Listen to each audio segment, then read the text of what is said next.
Šiandien mes kartu su jumis pakalbėsime apie keletą grafikų, tai yra pasirinksime keletą altcoinų ir perėsime per šitus grafikus ir pasižiūrėsime, kas ten darosi grafike. Šitus setupus, apie kuriuos mes kalbėsime, aš prekiau, mes prekiavom mūsų uždaro bendruomenį su mūsų nariais ir taip pat keletą setupų esu pasidalinęs su jumis prieš tai esančiose video. Tikiuosi video gausis naudingas, taip pat norėčiau išgirsti iš jūsų komentarų, ar verta filmuoti tokį formatą, ar jums patinka, ar tai yra naudinga, tai būtinai parašykite savo mintys komentarę. Taip pat noriu jūs pakviesti į mūsų nemokamą Telegram grupę, tai jūs galite tiesiog nueiti į paieškos laukelį, parašyti Arktika Crypto, arba jūs galite rasti nuorodą šio video aprašyme. Tai štai čia mes dalinamės įvairią informaciją apie kriptovaliutų rinką, tai gali būti naujienos, įžvalgos ir panašiai. Tai jūs tiesiog galite turėti tinkamus lūkesčius ir žinoti, kas vyksta kriptovaliutų rinko. Tad visų laukiame. Viename iš video jūs parašėte pasižiūrėti monetą Ondo ir aš jums rodžiau štai tokį setupą ir sakiau, kur mes galime tikėtis atšokimo reakciją. Tai dabar mes perėsime prie grafikų, šiek tiek pakalbėsime, pasižiūrėsime, kodėl būtent štai čia buvo atšokimas, ar jis gavosi ir aišku, ar mūsų lūkesčiai pasiteisino. Tai štai čia mes turime Ondo grafiką ir mes matome, kad štai čia buvo retestai, buvo keletą retestų, gavome rejectą ir galiausiai nuėjome iki palaikymo zonos, kitaip tariant, iki likvidumo zonos ir galim perėti prie vienos dienos timeframe grafiko ir štai čia mes matome, kad šitas scenarius tikrai suveikia. Gali kilti klausimas, kodėl būtent štai čia aš nusibražiau šitą likvidumo zoną ir kaip aš ją nustačiau. Yra viskas labai paprasta, mes galim pasiimti štai šitą grafiko dalį ir iškart noriu pakomentuoti, kad palaikymo zona arba pasipriešinimo zona yra sudaryta iš dviejų levelių. Tai ką aš turiu omenyje, tai dabar trumpai noriu jums papasakoti. Įsivaizduokite, kad čia yra mūsų, tarkim, vienas levelis, štai čia turime antrą levelį ir mes matome, kad tiek čia yra reakcijų, gali būti kažkoks šoninis judėjimas ir mes suprantame, kad čia yra diapazonas, kuris yra stiprus ir tai aišku pas mus vadiname pasipriešinimo arba palaikymo zona, ką mes ir turime štai šitam grafike. Grįžtant prie šito pavyzdžio, kodėl būtent štai čia yra ta stiprioji mūsų zona, tai šiek tiek aš priartinsiu ir noriu paaiškinti, kad čia mes matome labai daug retestų, rejectų ir kaina nueina apytiksliai būtent iki šito levelio ir iškart gauna reakciją. Na ir taip pat mes matome, kad lygiai tas pats vyksta ir su apatiniu leveliu ir tokiu būdu štai čia pas mus atsiranda zona ir čia aš pavadinau likvidumo zona, nes čia buvo kanalas, konsolidacija ir čia yra pakankamai daug likvidumo ir kai kaina gavo štai čia rejectą, tai yra čia buvo pas mus pasipriešinimo zona ir čia yra visiškai logika tokia pati, apie ką mes dabar ir kalbėjome. Tai čia yra vienas levelis, čia yra antras levelis ir mes matome, kad yra pakankamai daug reakcijų tiek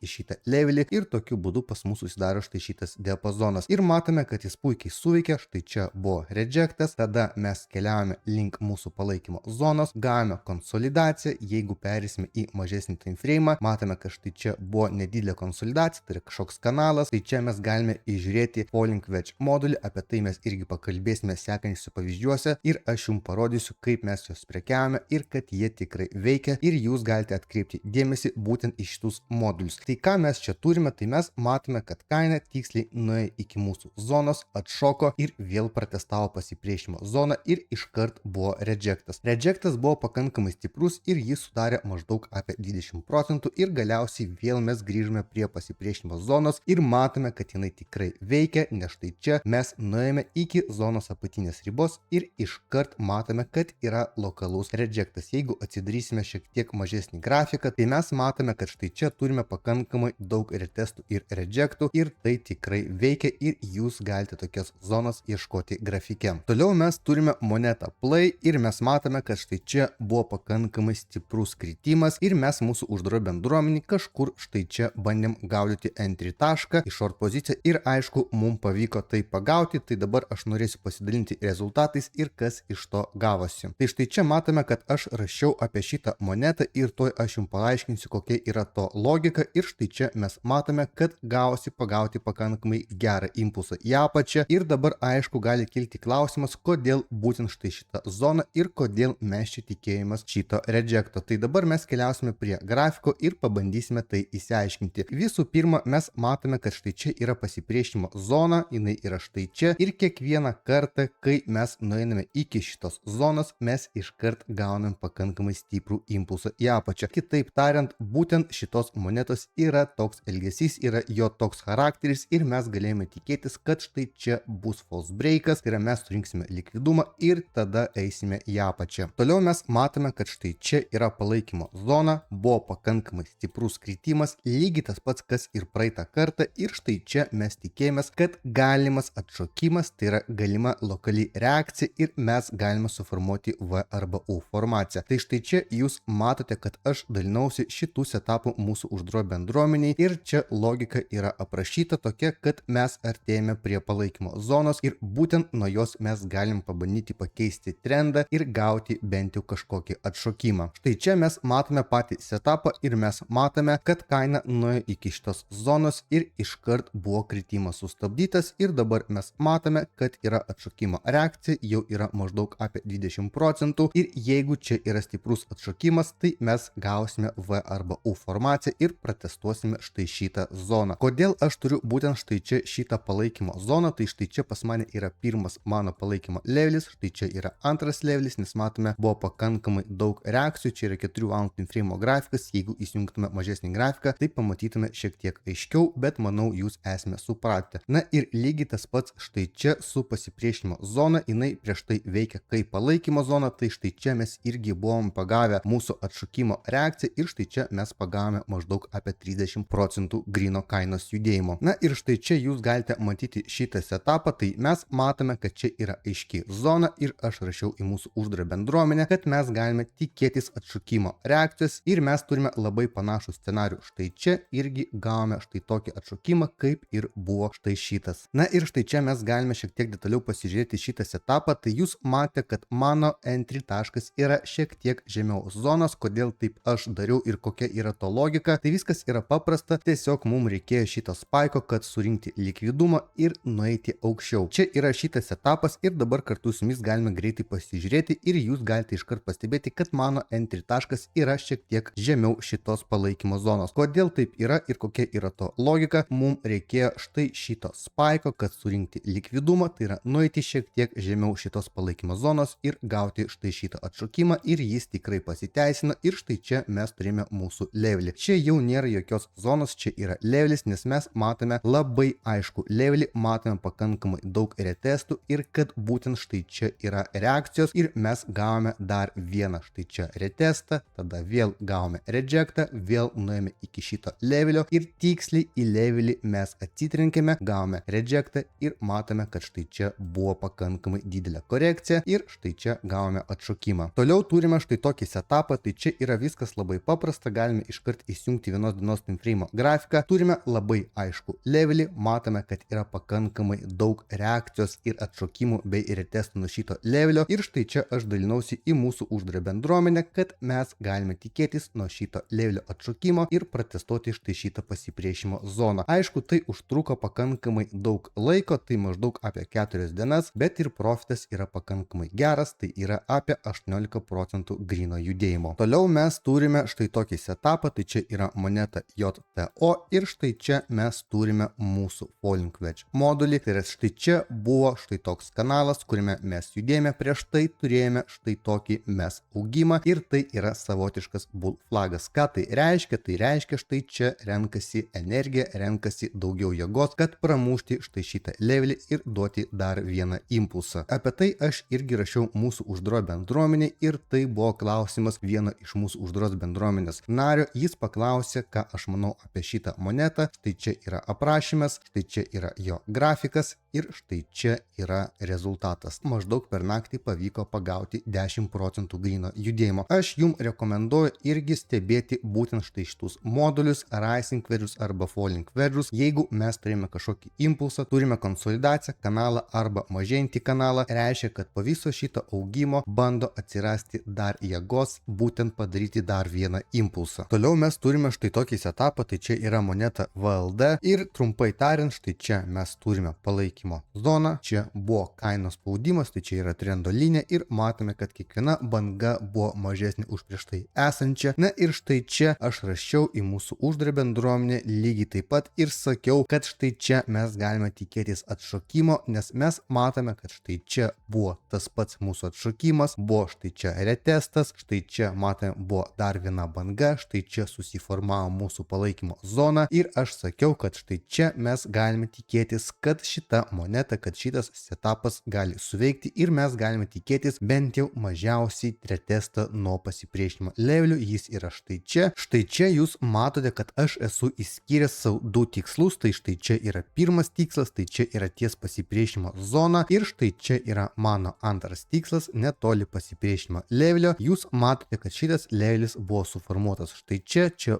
buvo mūsų pirma žvakė, kuri suformavo šitą levelį ir štai čia mes matome, kad buvo pakankamai daug retestų ir šitas levelis turi tikrai jėgos ir jis prieš tai veikia kaip palaikymo levelis. Dabar mes jį pramušime ir kai mes tik nueisime iki šito levelio, jis veiks kaip pasipriešinimo levelis ir bent jau mažiausiai štai čia bus augimas sustabdytas ir galime kažkiek gauti rejecto. Na ir štai čia jūs matote, kad aš rašiau gegužės 16 dieną, kad turime štai tokį setupą, detaliai pasistengiau aprašyti, kad kiekvienas suprastų ir mes matome, kad štai čia yra rezultatas. Jeigu mes nueisime į šiek tiek mažesnį time frame, tai mes čia pamatysime, kad buvo konsolidacija. Čia mes kurį laiką judėjome ties šitą zoną, vėliau mes iš jos išėjome ir matome štai tokį impulsą. Na ir štai čia jūs galite pamatyti, kad šita pasipriešinimo zona tikrai veikia. Mes nuėjome būtent iki šitos zonos ir štai čia iškart matome, kad buvo rejectas. Mes rejectinom ir nukrytome iki pat trendo linijos. Tai čia gavosi savotiškas retestas, patvirtinimas ir štai čia gavome atšokimą bei vėl mes testuojame štai šitą pasipriešinimo zoną. Na ir štai čia mes matome šitą setupą ir mes matome, kad buvo labai aiškios ribos ir štai čia mes turime pakankamai gerą rezultatą. Taip pat, ką jūs dabar štai čia matote, čia yra savotiškas spaudimas į priešingą pusę, tai yra žemyn. Jeigu mes pramuštume štai šitą palaikymo zoną, tai mes gautume labai stiprų impulsą į apačią. Bet aš darau prielaidą, nes aš turiu pakankamai daug patirties ir labai dažnai aš prekiauju būtent tokius modulius ir aš tiesiog įjungiu dar mažesnį grafiką, tai gali būti 1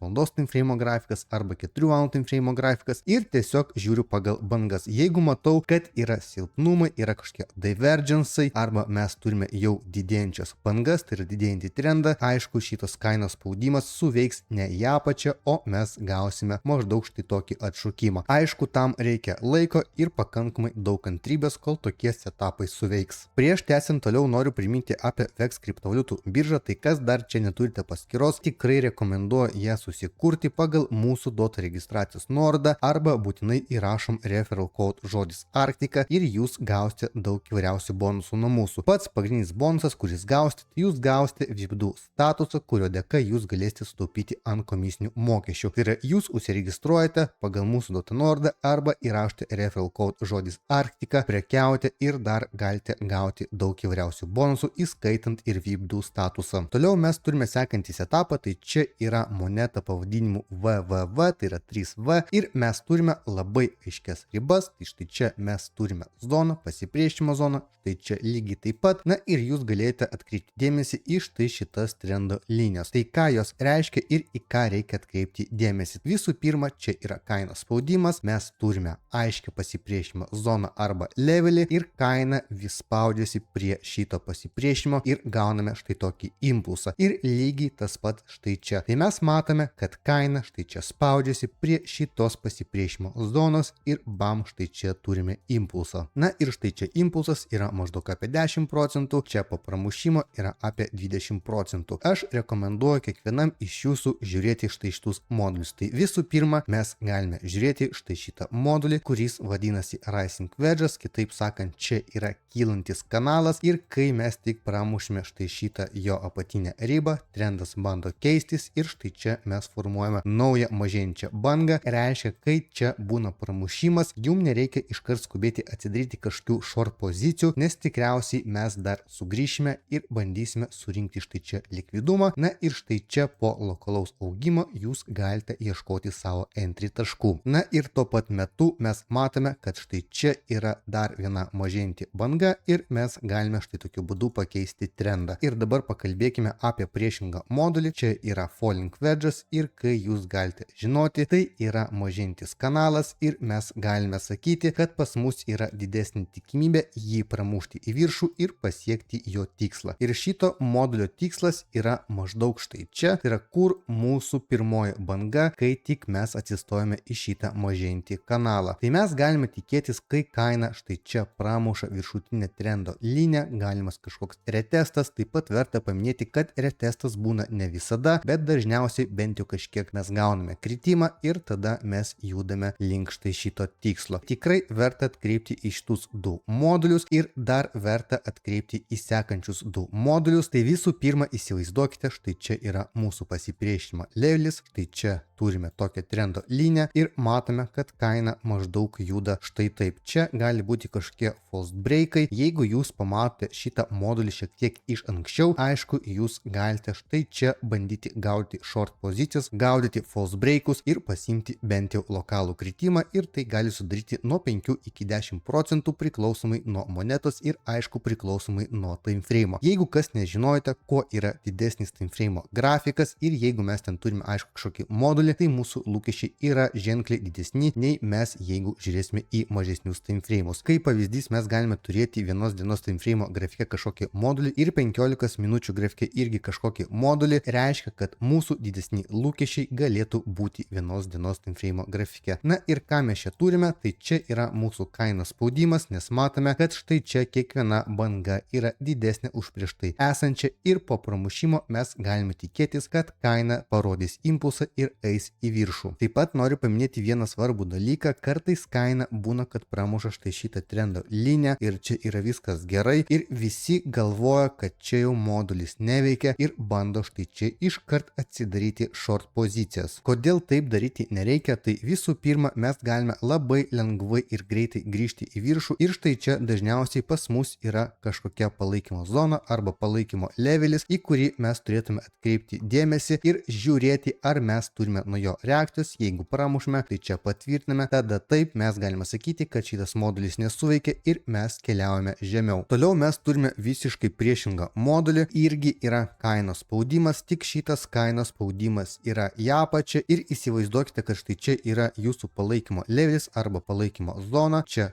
kaina spaudžiasi ir kai tik mes gauname štai čia pramušimą, tai reiškia, kad mūsų modulis pradeda veikti ir mes galime tikėtis, kad kaina eis dar žemiau. Jeigu šitas kainos spaudimas, kaip ir mes matėme VLD grafike, yra tarkim kažkokia zona ir mes matome, kad kaina vis negali pramušti štai šitos zonos ir lokaliai mes formuojame kažkokį silpnumą, tai gali būti divergence arba mes galime turėti lokaliai didėjantį trendą, reiškia mes bandysime išlipti iš šitos zonos, pratestuoti bent jau dar kartą trendo liniją ir jeigu mes pramušime, tai mes pamatysime labai stiprų impulsą. Tai būtent į šitus 4 modulius aš rekomenduoju jum atsižvelgti ir ieškoti grafike. Juos yra pakankamai lengva prekiauti, tiesiog atkreipkite dėmesį pagal kokį timeframe grafiką jūs prekiaujate. Jeigu tai yra 5 minučių arba 15 minučių, tai jūsų lūkesčiai turėtų būti mažesni. Jeigu tai yra 4 valandų arba dienos, aišku, jūsų lūkesčiai turėtų būti didesni ir jie privalo būti didesni, kad jūs galėtumėm pasimti kuo didesnį kainos judėjimą. Na ir jeigu jūs norite išmokti daugiau apie pačią prekybą, daugiau apie modulius ir šiaip kas tai yra ir kaip reikia taisyklingai prekiauti, tai mes turime Arctica Academy. Tai čia yra mūsų mokymo programa, kurioje jūs rasite labai daug naudingos informacijos su detalėmis, su paaiškinimais ir jūs suprasite, kas yra prekyba, kas yra ta psichologija ir koks jūsų požiūris turėtų būti į prekybą. Kol kas aš pasistengiau kuo trumpiau jums parodyti, kaip mes prekiaujame, kaip aš prekiauju, į ką verta atkreipti dėmesį. Aišku, tai reikalauja laiko, praktikos bei pakankamai daug kantrybės, kad prieiti prie to, kad jūs galite pakankamai greitai grafike išžiūrėti modulį, pasimti setupą ir pasimti aišku savo profitą. Tai jūs galite nueiti į Arctica Academy ir štai čia jūs matysite visą mūsų mokymo programą, kas į ją įeina, ko išmoksite, galite pasižiūrėti trumpą video ir taip pat jeigu kils kažkokių klausimų, tai drąsiai galite klausti mūsų administratoriaus, kurio nuorodą rasite šio video aprašyme. Taip pat jūsų noriu paprašyti pasidalinti, ar jums patinka toks video formatas, ar dažniau kažką panašaus filmuoti, ar vis dėlto geriau grįžti prie apžvalgų ir žiūrėti, kaip juda bitkoinas, nes nėra paslaptis, kad paskui bitkoiną ir juda visa rinka. Lauksiu jūsų minčių, lauksiu jūsų komentarų, pasakykite, ar patiko, ar verta daryti štai tokius video. Iki greito.